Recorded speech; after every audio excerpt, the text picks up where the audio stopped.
Hello नमस्कार दोस्तों, स्वागत है आपका आज के मुख्य समाचारों में। यहाँ आपको देखने को मिलेगी सुबह से शाम तक की ताजा खबरें ब्रेकिंग न्यूज अपडेट के रूप में। तो दोस्तों, वीडियो शुरू करने से पहले आपसे एक छोटी सी रिक्वेस्ट है, अगर आपने हमारे यूट्यूब चैनल को सब्सक्राइब नहीं किया है तो सब्सक्राइब जरूर कीजिएगा। तो चलो दोस्तों, शुरू करते हैं आज के पहले मुख्य समाचार। दिल्ली असेंबली में आपका विश्वास समझ प्रस्ताव पेश। हंगामे के बाद केजरीवाल बोले, भाजपा ने एमएलएस खरीदने के लिए 6300 करोड़ खर्च किए। तो दोस्तों, दिल्ली के मुख्यमंत्री अरविंद केजरीवाल ने सोमवार को विधानसभा में विश्वास समझ प्रस्ताव पेश किया है। तो दोस्तों, प्रस्ताव पेश करने से पहले भाजपा विधायकों ने सीवर, पानी और भ्रष्टाचार पर चर्चा करने की मांग की है। तो दोस्तों, जिसके बाद सभी विधायकों को पूरे दिन के लिए सदन से मार्शल आउट यानी बाहर कर दिया गया है। वही दोस्तों, आपको बता दें कि दिल्ली के डिप्टी सीएम मनीष सिसोदिया के घर सीबीआई छापे और आप विधायकों के भाजपा के संपर्क में होने की खबरों के बीच केजरीवाल ने यह कदम उठाया है। तो दोस्तों, आपको बता दें कि आप विधायक दुर्गेश पाठक ने विधानसभा के भीतर उपराज्यपाल विनय कुमार सक्सेना पर गंभीर आरोप लगाया है और उन्होंने कहा कि जब एलजी खादी और ग्रामोद्योग विभाग में थे उस वक्त विनय सक्सेना ने 1400 करोड़ रुपए का घोटाला किया था। वही दोस्तों, आपको बता दें कि भारतीय संसद के इतिहास में 12 बार विश्वास प्रस्ताव लाया गया है, जिनमें से 3 बार सरकार को त्याग पत्र देना पड़ा था। और दोस्तों, पहला 1990 में वीपी सिंह को और दूसरा 1997 में एचडी देवगौड़ा को और तीसरा 1999 में अटल बिहारी वाजपेयी को। इसी के साथ दोस्तों, चलते हैं आज के अगले मुख्य समाचार की ओर। कुएं में कूद जाऊंगा पर कांग्रेस में नहीं जाऊंगा। नितिन गडकरी बोले, मेरी विचारधारा कांग्रेस से मेल नहीं खाती, अहंकार और आत्मविश्वास में फर्क है। तो दोस्तों, कांग्रेस में जाने से अच्छा कुएं में कूदना पसंद करेंगे क्योंकि उनकी विचारधारा कांग्रेस से मेल नहीं खाती है। तो दोस्तों, गडकरी ने यह बात नागपुर में उद्यमियों के एक सम्मेलन में कही है। वही दोस्तों, आपको बता दें कि गडकरी ने कहा है कि उनके बचपन के दोस्त और कांग्रेस के नेता श्रीकांत जिचकर ने मुझे सलाह दी थी कि भाजपा छोड़कर कांग्रेस में आ जाओ। तो दोस्तों, यह उस दौर की बात है जब मैं छात्र नेता था और भाजपा हार जाती थी। तो दोस्तों, आपको बता दें कि गडकरी ने कहा है कि जब आपको सफलता मिलती है और उसकी खुशी आपको अकेले ही होती है तो फिर उसका कोई मतलब नहीं। यदि आपको मिली सफलता की खुशी आपके साथ काम करने वाले लोगों को भी होती है तो फिर अच्छी बात होती है। तो दोस्तों, इसी के साथ उन्होंने कहा कि कारोबार हो या राजनीति, दोनों में मानवीय संबंध अहम है। कैसे भी हालातों किसी को इस्तेमाल करके फेंकना नहीं चाहिए। इसी के साथ दोस्तों, आपको जानकारी के लिए बता दें कि भाजपा ने नए संसदीय बोर्ड और चुनाव समिति से मध्य प्रदेश के मुख्यमंत्री शिवराज सिंह चौहान और केंद्रीय मंत्री नितिन गडकरी को हटा दिया था। और दोस्तों, बीजेपी में पार्लियामेंट्री बोर्ड के बाद केंद्रीय चुनाव समिति को पार्टी की दूसरी सबसे ताकतवर संस्था माना जाता है। इसी के साथ दोस्तों, चलते हैं आज के अगले मुख्य समाचार की ओर। झारखंड महागठबंधन को हॉर्स ट्रेंडिंग का डर। बीजेपी के संपर्क में कांग्रेस के कई एमएलए, यूपीए विधायकों ने राज्यपाल से मिलने का मांगा समय। तो दोस्तों, झारखंड में जारी सियासी संकट के बीच महागठबंधन की सरकार अब राज्यपाल पर नोटिफिकेशन जारी करने का दबाव बनाने लगी है। तो दोस्तों, आपको बता दें कि महागठबंधन के विधायकों ने आरोप लगाया है कि राज्यपाल नोटिफिकेशन जारी करवाने में जानबूझकर देरी कर रहे हैं ताकि बीजेपी को हॉर्स ट्रेंडिंग करने का टाइम मिल जाए। तो दोस्तों, आपको बता दें कि महागठबंधन के विधायकों ने राज्यपाल रमेश बैस से मुलाकात के समय मांगा है। वहीं दोस्तों, दूसरी तरफ बीजेपी के सूत्रों की माने तो कांग्रेस के कई एमएलए अभी भी बीजेपी के संपर्क में है। वहीं दोस्तों, झारखंड कांग्रेस के एक बड़े नेता ने नाम नहीं छापने की शर्त पर बताया कि इसकी पूरी जानकारी राज्य से लेकर राष्ट्रीय स्तर के नेताओं को है। वे अपने विधायकों को एकजुट करने की कोशिश में जुटे हैं। और दोस्तों, राज्य में टूटती कांग्रेस को एकजुट करने के लिए प्रदेश प्रभारी अविनाश पांडे पिछले 2 दिनों से झारखंड में डेरा डाले हुए हैं और विधायकों से 1-to-1 मीटिंग कर रहे हैं। इसी के साथ दोस्तों, आपको बता दें कि सीएम हेमंत सोरेन को भी इस बात का डर है। तो दोस्तों, यही कारण है कि वो विधायकों को कभी डिनर के लिए तो कभी सियासी पिकनिक पर लेकर निकल रहे हैं और वे संदेश देने की कोशिश कर रहे हैं कि सरकार में सब ऑल इज वेल है। इसी के साथ दोस्तों, चलते हैं आज के अगले मुख्य समाचार की ओर। 19 अक्टूबर को मिलेगा कांग्रेस को फुल टाइम प्रेसिडेंट, 17 को वोटिंग। जयराम रमेश बोले, पार्टी अध्यक्ष के लिए कोई भी कर सकता है नॉमिनेशन। तो दोस्तों, कांग्रेस अध्यक्ष पद के लिए 17 अक्टूबर को वोटिंग होगी और 19 अक्टूबर को काउंटिंग होगी। वहीं दोस्तों, चुनावी शेड्यूल के मुताबिक 22 सितंबर को चुनावी संबंधी नोटिफिकेशन जारी होगा और दोस्तों 24 सितंबर से 30 सितंबर तक नॉमिनेशन किए जा सकेंगे।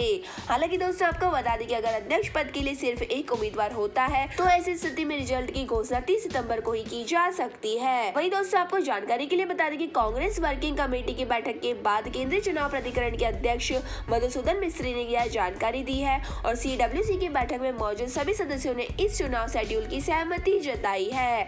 वहीं दोस्तों पार्टी नेता जयराम रमेश ने कहा है कि पार्टी अध्यक्ष पद के लिए कोई भी नामांकन दाखिल कर सकेगा और केवल हमारी पार्टी में यह लोकतंत्र है। इसी के साथ दोस्तों आपको बता दें कि बैठक में पूर्व पीएम मनमोहन सिंह, केसी वेणुगोपाल, पूर्व केंद्रीय मंत्री जयराम रमेश, मुकुल वासनिक, राजस्थान के मुख्यमंत्री अशोक गहलोत, छत्तीसगढ़ के सीएम भूपेश बघेल और G23 का हिस्सा रहे आनंद शर्मा मौजूद थे। इसी के साथ दोस्तों चलते हैं आज के अगले मुख्य समाचार की ओर। एमपी में रिकॉर्ड बारिश, इंदौर भोपाल में नहीं रहेगा जल संकट, इंदिरा सागर, ओमकारेश्वर समेत सभी डैम फुल। तो दोस्तों आपको बता दें कि मध्य प्रदेश में इस बार बारिश ने कई रिकॉर्ड तोड़ दिए हैं। वहीं दोस्तों एमपी में 1 जून से अब तक 30 इंच पानी गिरना चाहिए था, जबकि 37 इंच बारिश हो चुकी है। वहीं दोस्तों यह सामान्य से करीब 25% ज्यादा है। वहीं दोस्तों भोपाल सहित प्रदेश के 22 जिलों में सामान्य से 21% ज्यादा, जबकि इंदौर समेत 22 जिलों में सामान्य बारिश हुई है। वहीं दोस्तों भारी बारिश से बरगी, ओमकारेश्वर, कोलार, गांधी सागर, इंदिरा सागर सहित सभी डैम लबालब हो गए हैं। वहीं दोस्तों इन डैम के कैचमेंट एरिया में इतनी अधिक बारिश हुई है कि गेट 1 महीने पहले ही खोलने पड़े। तो दोस्तों यह डैम भोपाल, इंदौर, जबलपुर सहित कई शहरों की प्यास बुझाते हैं, इसलिए गर्मी तक इन शहरों सहित कई गाँवों में वाटर सप्लाई का इंतजाम हो गया है। वहीं दोस्तों लाखों हेक्टेयर में फसलें भी डैम के पानी से लहराएगी और दोस्तों डैम अब अपनी कैपेसिटी के मुताबिक बिजली पैदा कर सकेंगे। इसी के साथ दोस्तों आपको बता दें कि शहडोल में मानसून की सीजन में अधिक बारिश होती थी, लेकिन दोस्तों जल संग्रहण की व्यवस्था नहीं होने के कारण गर्मी में जल संकट होता था। जब साल दर साल जल संकट बढ़ने लगा तो सोन नदी पर डैम बनाने की योजना शुरू हुई। इसी के साथ दोस्तों आपको बता दें कि पर्यटन स्थल और भोपाल की प्यास मिटाने वाला डैम केरवा की पहाड़ी पर बांधों का मूवमेंट देखा गया और भोपाल शहर में पेयजल की समस्या और आसपास के क्षेत्रों की सिंचाई खातिर इस डैम का निर्माण हुआ। और दोस्तों केरवा बांध भोपाल शहर का एक मुख्य पर्यटन स्थल है और केरवा बांध भोपाल शहर के रातीगढ़ में स्थित है और यह भोपाल शहर से करीब 15 किलोमीटर दूर है। इसी के साथ दोस्तों चलते हैं आज के अगले मुख्य समाचार की ओर। सोने में निवेश का सबसे अच्छा समय, जब भविष्य की थाह लेना मुश्किल हो तो गोल्ड का सहारा लेना बेहतर है। तो दोस्तों आपको बता दें कि यूरोप में तकनीकी तौर पर मंदी शुरू हो गई है और अमेरिकी जीडीपी भी लगातार 2 तिमाही घटी है। तो दोस्तों यह दोनों आर्थिक ताकतें महंगाई और इसे कम करने के लिए लागू नीतियों के चलते इस हालत में पहुंची है। तो दोस्तों आपको बता दें कि ऐसे में सोने में निवेश करना मददगार साबित हो सकता है, क्योंकि यह महंगाई और अनिश्चितता दोनों से बचाव का भरोसेमंद साधन है। तो दोस्तों आपको बता दें कि आप गोल्ड म्यूचुअल फंड में भी अपना पैसा लगा सकते हैं और यह फंड हाउस के जरिए सोने में निवेश करने का ठीक वैसा ही तरीका है जैसे आप इक्विटी या बॉन्ड में करते हैं। तो दोस्तों इसके माध्यम से आप सोने में छोटे निवेश से शुरुआत कर सकते हैं। तो दोस्तों चाहे तो आप गोल्ड म्यूचुअल फंड में SIP भी शुरू कर सकते हैं। दोस्तों आपको जानकारी के लिए बता दें कि आप सॉवरेन गोल्ड बॉन्ड में भी निवेश कर सकते हैं और इसे रिजर्व बैंक की सुरक्षा गारंटी मिली है। वही दोस्तों आप स्टॉक एक्सचेंज, बैंक या पोस्ट ऑफिस से गोल्ड बॉन्ड खरीद सकते हैं और दोस्तों इसमें 2.5% सालाना ब्याज के साथ सोने की कीमत बढ़ने का भी लाभ मिलता है, लेकिन कम से कम 5 साल के लिए एक मुश्त निवेश करना होता है।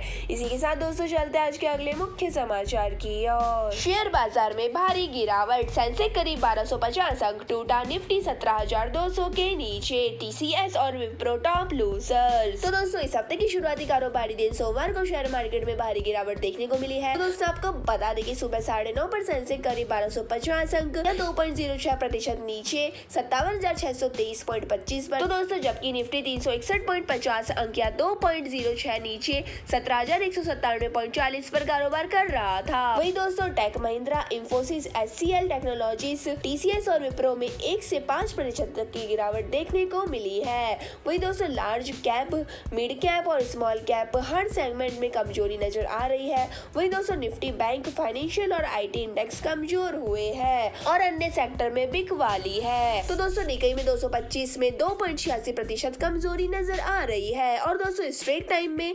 1.06% तक की गिरावट है। तो दोस्तों हैंग सेंग में 1% गिरावट है। इसी के साथ दोस्तों चलते हैं आज के अगले मुख्य समाचार की ओर। ट्विन टावर बनने के जिम्मेदार 26 अफसर, यूपी सीएम ऑफिस ने जारी की दोषी अफसरों की लिस्ट, इनकी निगरानी में बने 200 करोड़ के टावर। तो दोस्तों नोएडा में भ्रष्टाचार की ट्विन टावर रविवार को गिर गया है। तो दोस्तों इसके बाद उत्तर प्रदेश के मुख्यमंत्री योगी आदित्यनाथ ने 26 सरकारी अफसरों पर कार्रवाई के निर्देश दिए हैं।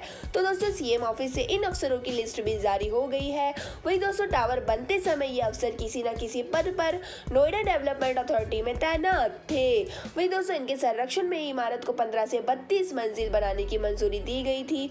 तो दोस्तों खास बात यह है कि सीएम ऑफिस से जो लिस्ट जारी हुई है, इसी के साथ दोस्तों तत्कालीन अफसरों के अलावा सुपरटेक लिमिटेड के 4 निर्देशक और आर्किटेक्ट भी आरोपियों की लिस्ट में शामिल है। इसी के साथ दोस्तों आपको बता दें कि नोएडा की सेक्टर 93 ए में ट्विन टावर को बनाने की शुरुआत 2006 में हुई थी और उस समय मोहिंदर सिंह नोएडा अथॉरिटी में बतौर सीईओ तैनात थे। और दोस्तों लिस्ट में सिंह और उनके बाद नियुक्त हुए 5 सीईओ के नाम भी शामिल है। और दोस्तों इन सभी के कार्यकाल में टावर को बनाने या उसकी ऊंचाई बढ़ाए जाने की मंजूरी दी गई थी। तो दोस्तों आपको बता दें कि सुपरटेक एमराल्ड कोर्ट प्रोजेक्ट में एक 3 BHK अपार्टमेंट में लागत लगभग 1.13 करोड़ रुपए बताई गई है और दोनों इमारतों में करीब 915 फ्लैट थे, जिससे कंपनी को करीब 1200 करोड़ रुपए की कमाई होती।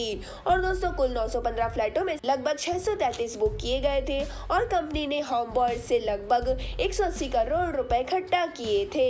तो दोस्तों अब कंपनी को इन लोगों के पैसे 12% ब्याज के साथ लौटाने को कहा गया है। इसी के साथ दोस्तों चलते हैं आज के अगले मुख्य समाचार की ओर। बांग्लादेश से कश्मीरी सेब की आवक, कुल उत्पादन का 20% सालाना बांग्लादेश भेजा जा रहा। हर साल डीलरों की संख्या भी बढ़ रही है। तो दोस्तों कश्मीर के सेब न सिर्फ देश भर में पसंद किए जाते हैं बल्कि विदेशों से भी इसकी मांग बढ़ रही है। तो दोस्तों पड़ोसी देश बांग्लादेश में रोज सेब से भरे 30 से ज्यादा ट्रक भेजे जाते हैं। तो दोस्तों बांग्लादेश से सैकड़ों व्यापारी कश्मीर में सेब खरीदने आते हैं और उत्तर कश्मीर से कुल सेब उत्पादन का 20% सालाना बांग्लादेश में भेजा जा रहा है। दोस्तों आपको बता दें कि उत्तरी कश्मीर के फल उत्पादक यूनियन के अध्यक्ष फयाज अहमद मलिक का कहना है कि कई व्यापारी यहाँ रहकर सेब खरीदते हैं और अन्य स्थानीय डीलरों के माध्यम से सेब आयात करते हैं। वही दोस्तों बांग्लादेशी व्यापारियों ने भी स्थानीय लोगों के बीच बहुत ही सामान पाया है और वे अपने व्यापार के प्रति ईमानदार है। और दोस्तों उन्होंने कहा है कि हमें यकीन है कि आने वाले सालों में बांग्लादेश कश्मीर सेब से सबसे बड़े उपभोक्ता में से एक बन जाएगा, क्योंकि हर साल डीलरों की संख्या बढ़ती जा रही है। और दोस्तों सेब उत्पादक मोहम्मद शहबाज का कहना है कि बांग्लादेशी सेब व्यापारी कश्मीर सेब का वाजिब दाम भी लगाते हैं। इसी के साथ दोस्तों चलते हैं आज के अगले मुख्य समाचार की ओर। नेशनल स्पोर्ट्स डे पर चैंपियन से मिलेंगे स्कूली बच्चे, पीएम मोदी ने की मीट द चैंपियन पहल का जश्न, देश भर के 26 स्कूलों में हुआ आयोजन। तो दोस्तों आपको बता दें कि 29 अगस्त को नेशनल स्पोर्ट्स डे के रूप में मनाया गया है। तो दोस्तों इस मौके पर sports authority of India PM Narendra Modi की मीट द चैंपियन पहल का जश्न मनाया गया है। तो दोस्तों जिसके चलते ministry of youth affairs and sports की ओर से देश भर के 26 स्कूलों में इसका पहल का आयोजन किया गया है। वही दोस्तों आपको जानकारी के लिए बता दें कि कॉमनवेल्थ गेम और world championship gold medalist Nikhat Zareen, paralympic और CWG medalist Bhavna Patel, Tokyo Olympic और CWG मेडलिस्ट मनप्रीत सिंह जैसे कई प्रमुख एथलीट इस पहल में हिस्सा ले चुके हैं। इसी के साथ दोस्तों आपको बता दें कि हॉकी के दिग्गज खिलाड़ी मेजर ध्यानचंद जी के जन्मदिन को भारत नेशनल स्पोर्ट्स डे के रूप में मनाता है।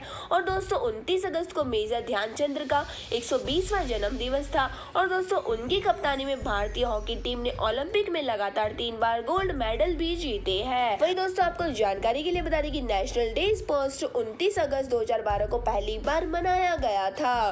तो दोस्तों यह थे हमारे आज के मुख्य समाचार। हमारी वीडियो को ज्यादा से ज्यादा लाइक करें, शेयर करें और हमें कमेंट करके जरूर बताइए कि आपको हमारी वीडियो कैसी लगती है। धन्यवाद, जय हिंद।